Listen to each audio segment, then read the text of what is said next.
Well, no one can be more unlucky than Atleti, man.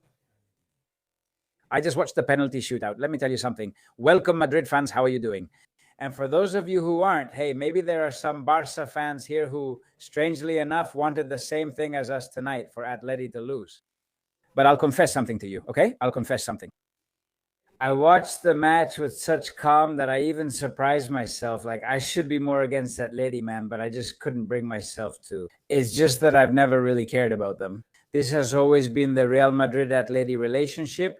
Fans from both teams, either a lot of hate from their side towards us, and then the other way around, not so much. Maybe in recent years, because, well, if they're coming at you all day, insulting you all day, and so on, then you get fed up and respond, right? But I assure you, I haven't really felt anything either. I mean, no, the last goal by Real Sociedad, the one by Pablo Marin, I think it was, right? If Real Sociedad scored and won the Copa del Rey, I didn't jump or anything, you know? Yeah, I had a slight smile, but honestly, it was almost more like, I swear to you, okay? A little bit almost out of pity. I mean, how many times have these people lost finals? On penalties in the last minute, I mean, damn, man, you just can't be more unlucky, man. They even lose this. I mean, Real Sociedad is a good team and all. And ever since they've had Matarazzo, even more so, that team has improved a lot.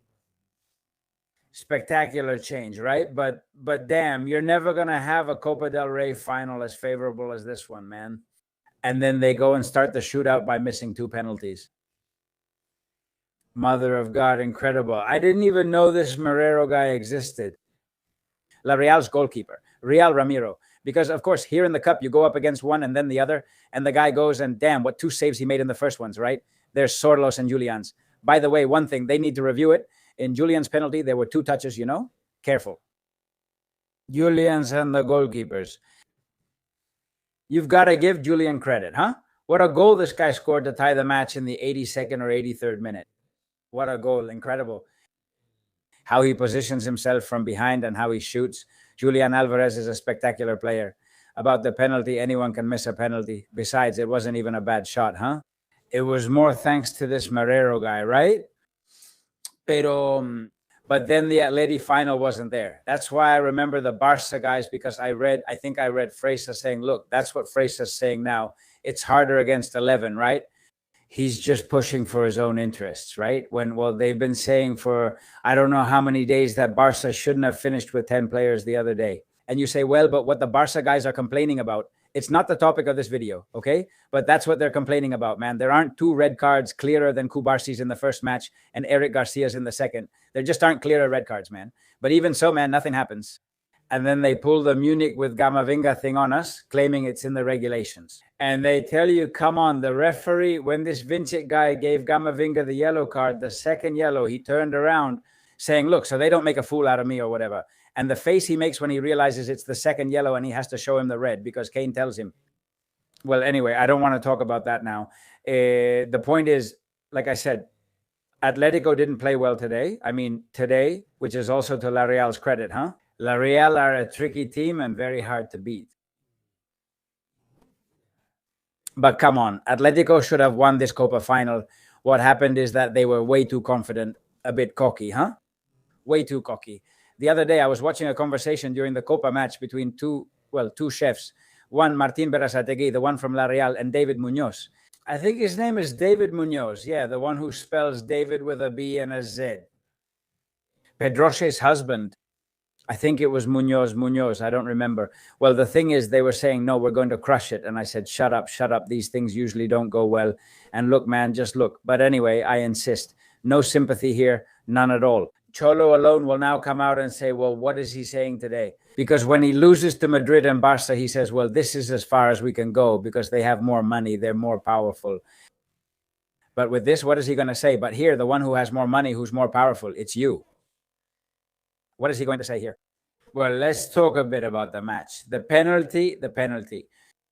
And here, look, let's do like Freixa. Let's lean a little towards our side because, of course, the penalty was this one, right? Musso arrives late and takes down the player from La Real. Okay, how many of these have we seen? Look, the Barca fans compared it to the other day. Sorry, it has nothing to do with it. Well, it does have something to do with it. Logically, it's a goalkeeper who arrives late. I mean, sorry, no. Here the goalkeeper is late to the ball challenge, and the other day Musso, after the shot from what's his name, from Fermin with a header, he keeps going to stop it. It seems like we forget this. The other day Musso made the save against Fermin. It's not that the ball goes out and Musso doesn't touch anyone except Fermin's face. No, he touches the ball, he stops it, and since his leg is moving, he can't stop it in the air. And with such bad luck, he hits Fermin and causes that damage to his face, right? But that's why, actually, I said it wrong before. They're not related at all. They're similar in the sense that a goalkeeper collides with a player after the player gets his shot off. But here, the goalkeeper touches the ball while Musso doesn't. He takes out the player and actually injures him badly. Not so much from the hit as from Gades' fall, man. The fall is terrible with his leg bent and all that. I hope he's okay. But of course, we've seen these, right? How many similar to this have we seen? Well, look, here I found one that I didn't even plan to show. Let's discuss the Bellingham and Ramiro incident involving Real Sociedad. But I'm thinking of the one with Chesney and a Celta player last year. This one was incredible. Very similar to the one between Chesney and Messi at the 2022 Qatar World Cup where penalties were given. Damn, what a coincidence. What a coincidence. That time, yes. Today as well. Not here, because Barca was there. But I don't know who the referee was. But here, I don't know who was refereeing. But that day, do you know who was refereeing that day? Alberola Rojas. That day, it's true that the ball was already a little farther out. It was more, well, not that much, huh? It's right here next to Ramiro. The goalkeeper Ramiro, as Commander Lara would say. Well, anyway. But Ramiro, I think I remember. No, we're going to see it here. Wait. We're going to see it here because here we have it. Let's see, Ramiro, what did he do that day? Did he touch the ball? Because that's the heart of the matter, the mother of the lamb. Let's see. When Bellingham shoots, did Ramiro touch the ball?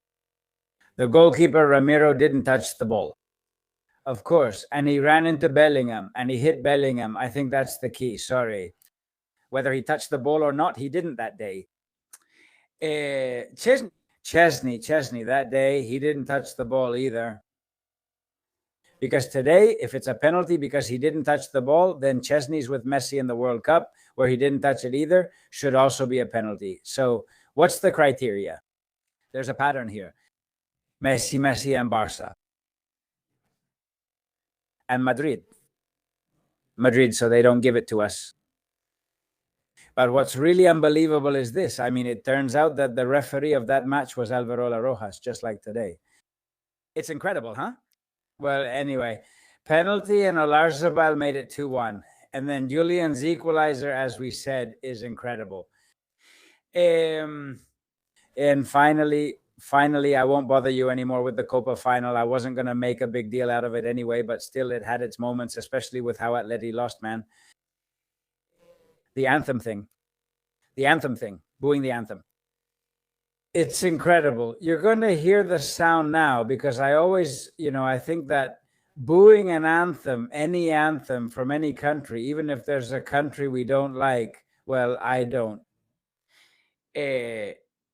Or even, I'll tell you more from a region. There are regions in Spain that have anthems. It's really ignorant and an incredible lack of respect because there are people's feelings involved. You can't boo an anthem. That's why the other day when the Egyptian anthem was booed during the Spain versus Egypt match and other times when it's happened, the Spanish fans, I mean, it's awful, terrible, shameful. My fellow countrymen who then go lolo lolo and sing the Spanish anthem or whatever, it's not right. Neither the Egyptian anthem nor any other, of course, right? And I think we all agree on that, many of us, right? Especially on Spain's public broadcaster. Those of you who live in Spain and those who don't but are a bit informed, you know what Spain's public broadcaster is like, right? Okay. Well, let's leave it at that since I worked at Spain's public broadcaster. Juan Carlos Rivero, man. Juan Carlos Rivero.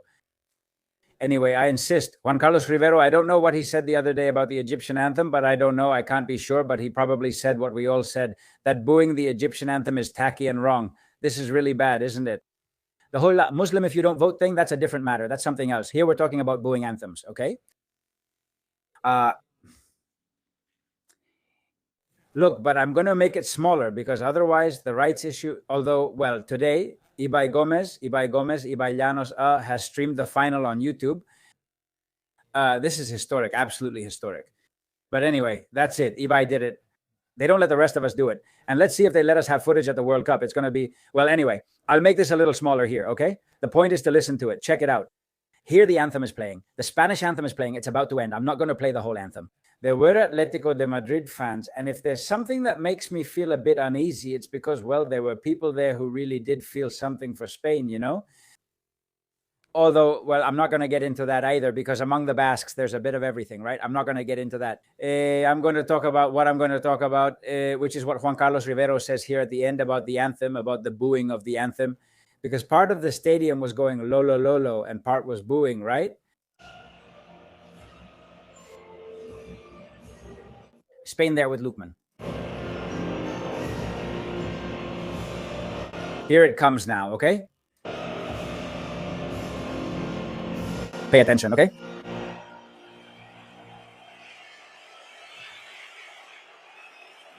His Majesty King Felipe VI, the national anthem of Spain, is going to the Cartuja. Some were humming the Lolo Lolo, others received it differently. Well, that's how it is, right? Freedom of expression, everyone can take a case like this however they want. But generally, it's good to respect symbols. Well, in the end, he kind of fixes it a bit, but it's unbelievable. Excuse me. It's unbelievable. If the other day, I don't know if he said it right, but I understand that like the rest of us, we said it. If we agree it's wrong to boo the Egyptian anthem or any anthem of a team playing against Spain in a Spanish stadium, we have to say that booing our own is also very wrong. It's not freedom of expression. Or are we saying that what they did the other day was freedom of expression?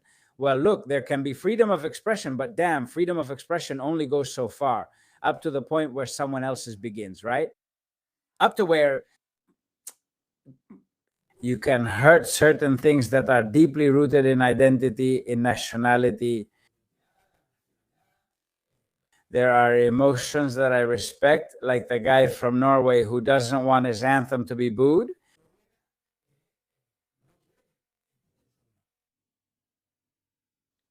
And I will always support him, of course, and in Spain too. But why are we like this in Spain? With ourselves, from Spanish television, it's incredible, man. Coming from Spain's public broadcaster, no, come on, everyone can understand whatever they want to understand, right?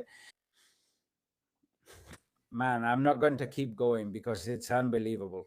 Well, congratulations to all the Atletico fans. Hey, they make it to finals and they're right there. They're so close, huh?